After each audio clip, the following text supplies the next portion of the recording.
Hey Astro Kids, and welcome back. And this is a short overview of the month of June 2022, taking a look at the different planetary transits. So let's go ahead and jump right into this.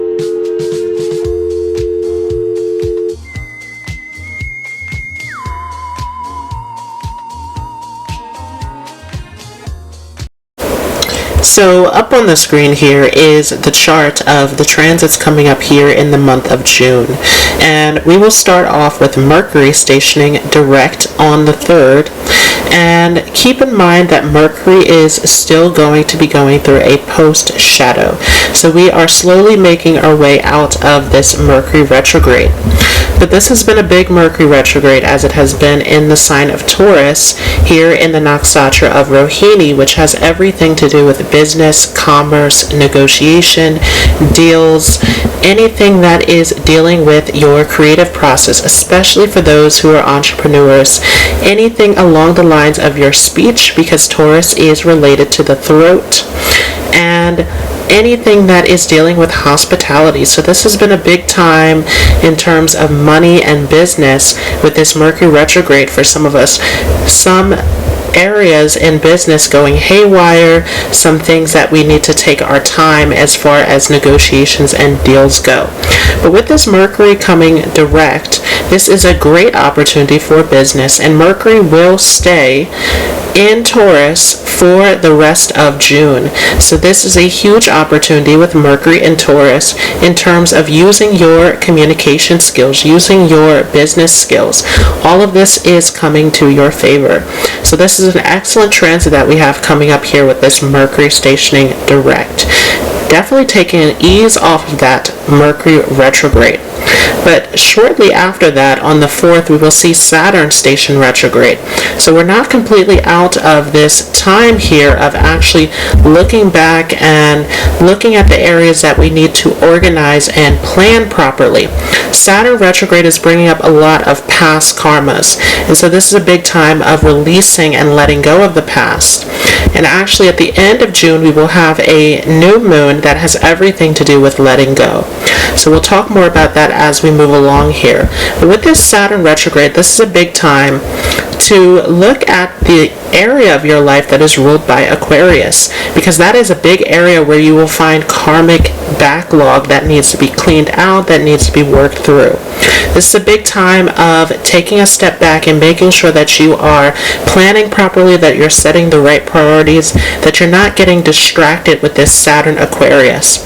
Remember that we have just started this Saturn in Aquarius transit, and so this is giving us a sneak peek about what this is all about. But this Saturn retrograde really is asking us to review this area, to look back, to reflect, to see, are we really navigating this new energy, this new dynamic of Saturn in Aquarius.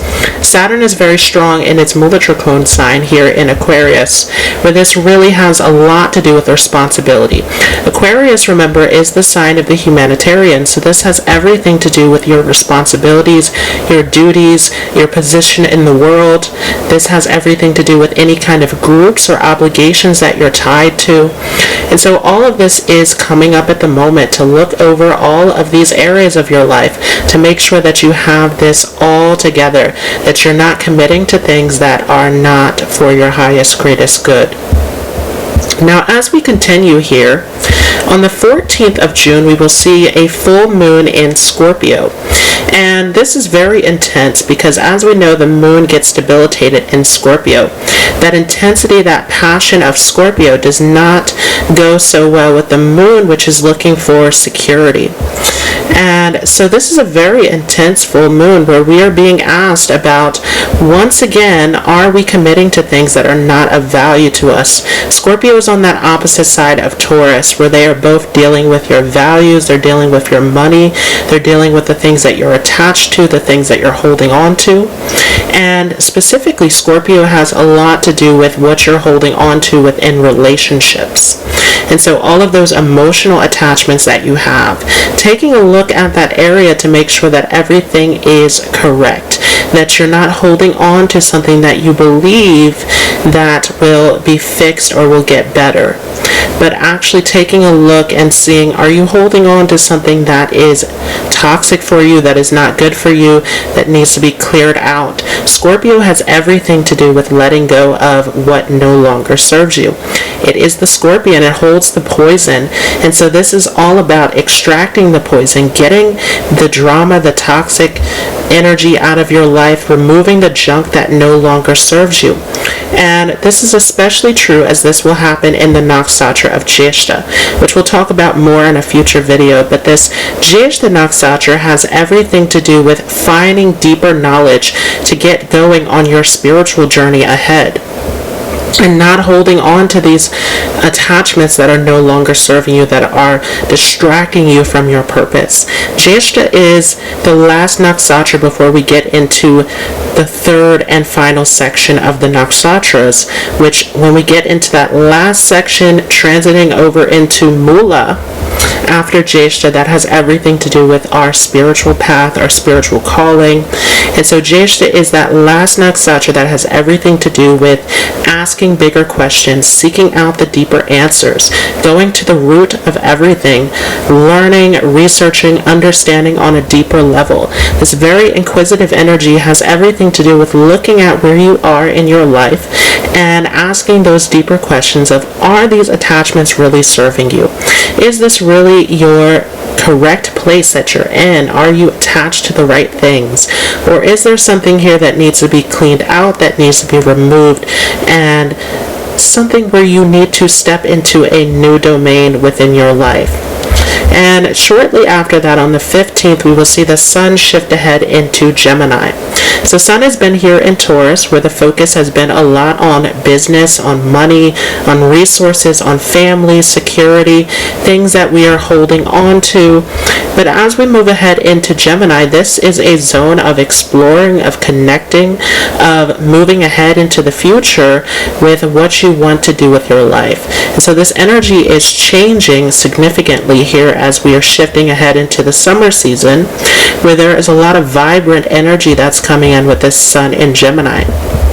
Remember that Gemini is a very restless energy, very changeable, and we have the Sun, which is very much fixed and aligned with our soul calling, our purpose.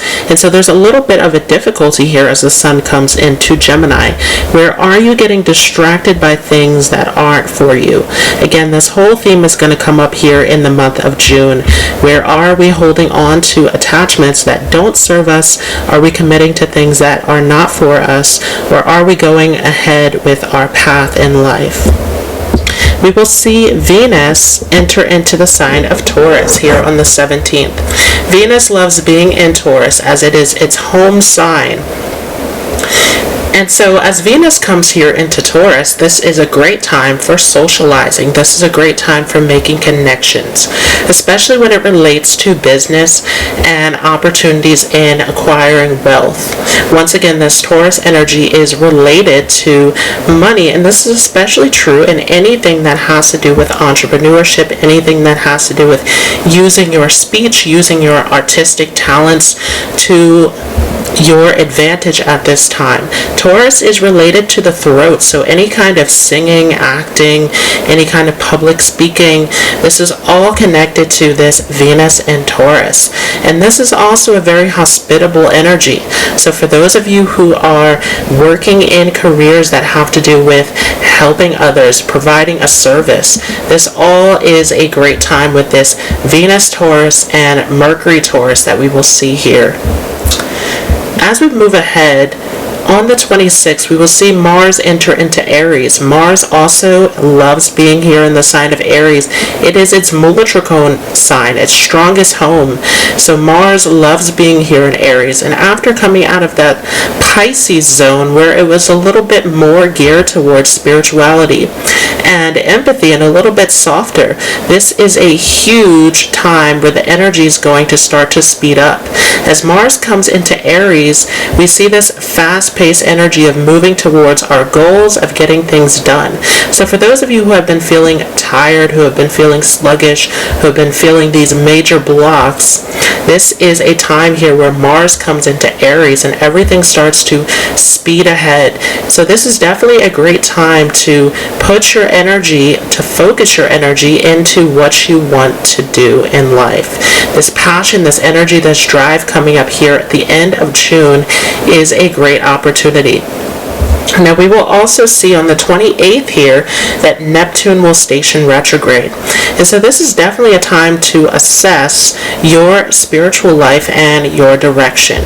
Are there things that are clouding your judgment at this time? Are you getting distracted? Again, we have this Neptune happening in Pisces, where this is looking for you to move towards your spiritual path, your higher path, to move to something that is more meaningful. On the 28th, we will also see a new moon, and this is a major event of letting go. We will see this in Ardra, which is the nakshatra that has everything to do with crying and letting go. It is the star of sorrow, and as we know, Ardra has the power to make efforts, and so it is all about letting go of your pain, letting go of the past, letting go of the things that no longer serve you, so that you can gain the strength to push ahead. So this is a major new moon that is bringing us into a space of empowerment where we can strive forward here. But this has everything to do with letting go. You can't move into this new space if you are holding on to anything from the past. So let's go ahead and jump into the horoscope for each of your zodiac signs. And just a quick disclaimer, I am using Vedic Astrology, which is using the sidereal zodiac. So if you are coming from Western tropical astrology, this will not work for you. There is a calculator down below in the description where you can get your accurate information. Another disclaimer is that this horoscope is not going to go by your sun sign. This is going to be according to your ascendant or moon sign. The ascendant tells us the direction of our life, how all the karmic lessons and patterns will play out for us. The moon sign has everything to do with how you are relating to the world and what you are perceiving within your mind. So these are the most important charts for these horoscopes. So making sure that you are using Vedic astrology and that you are following your moon sign and or ascendant sign is very important. For those of you with a Leo moon or Leo ascendant, this will be a full moon taking place in your 4th house. Some resolutions taking place in your home for some of you. But this also can be a big time of you receiving some sort of fulfillment in your life. This moon is ruling over your 12th house of your pleasures, of all of the things that you enjoy, and coming into this 4th house zone. So this is a big moment where you can find that you are receiving some fulfillment through your life in terms of what you want out of life. This can be a big time to be careful of any sort of overindulgence, as we have this moon coming in here to this 4th house zone, where this is all about your happiness, your peace, your comforts, your enjoyment. This definitely can be a time where you are spending a lot of time at home or going inward into meditation, into self-reflection. But a big time of needing to come to a decision about what makes you happy, about what you should be attached to. We will have a new moon taking place in your 11th house. Excellent placement. This new moon is ushering in new opportunities for you to bring in wealth, to make connections through business, to see some major gains come through. But remember that this is happening in the nakshatra of Ardra. And so if you're holding on to past attachments, this doesn't leave the room for these new opportunities to come in. So this is definitely a major time to look at what you need to let go of, what you need to clear out of your life, and what is holding you back, what fears, what sorrows, what regrets are holding you back in this area. Again, this is the star of sorrow, so this has everything to do with releasing your past worries and pain. We have Saturn stationing retrograde in your 7th house. And so this is definitely a major time of relationships for you. Saturn is controlling over that 6th house and 7th house, where there's sometimes some difficulties happening in keeping or holding on to relationships. This is definitely a time of looking at any sort of commitments that you have, work-related, romantic, any kind of area where you are dealing with contracts, negotiations, partnerships, relationship, looking in those areas to see what serves you and what doesn't. This Saturn is here to help you work on any kind of conflicts or disagreements that you're having with others. But this Saturn is hitting hard as it comes into a retrograde. So this is definitely a time to sit with this energy, to reflect, to work through this before making any sort of sudden decisions.